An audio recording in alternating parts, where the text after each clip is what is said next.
derailed roughly 40 miles, 64 kilometers, south of Seattle, spilling cars onto a busy interstate. Authorities reported multiple fatalities on the train, the Associated Press said. Many injuries were also reported. The train was traveling south on a new high-speed rail route that opened on Monday when it derailed just before 8 a.m. After the derailment, one of the train's carriages was left hanging off an overpass, resting on an overturned train car below. The Pierce County Sheriff's Office said in a tweet that the derailed train had struck several cars on the interstate, multiple motorists injured on roadway. No fatalities of motorists reported, it said. The derailment occurred just south of Tacoma in Washington state. The Seattle Times reported at least 3 people were killed after the train derailed. The Guardian was not able to immediately confirm the number of fatalities. There were roughly 78 passengers and 5 crew members on board,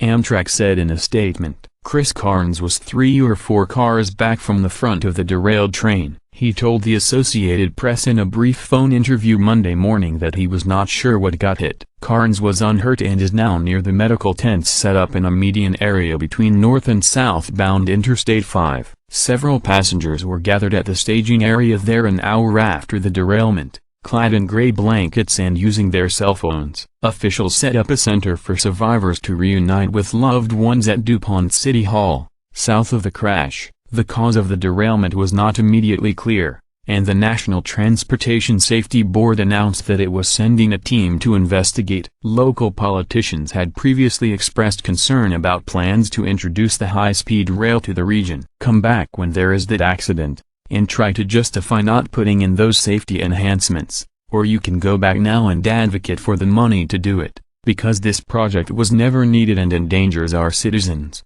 Don Anderson, mayor of Lakewood, said earlier this month. An Amtrak train derailed near Tacoma in July, causing injuries. Officials later blamed the crash on human error, saying an engineer had approached a drawbridge going above the 40 miles per hour speed limit. In 2015, 8 people were killed and more than 200 were injured when an Amtrak derailed just outside of Philadelphia. Authorities determined that an engineer had been driving at twice the speed limit, causing the train to jump the tracks. CBS News affiliate Cairo TV reports first responders are treating the derailment as a mass casualty incident. Authorities have not yet provided details on injuries. Emergency crews are on the scene and the Amtrak management is responding, an Amtrak spokesperson said in a statement. Some injuries are reported. Service between Seattle and Portland is suspended for the time being. Amtrak Train 501, which departed shortly before 8 a.m. local time from Tacoma,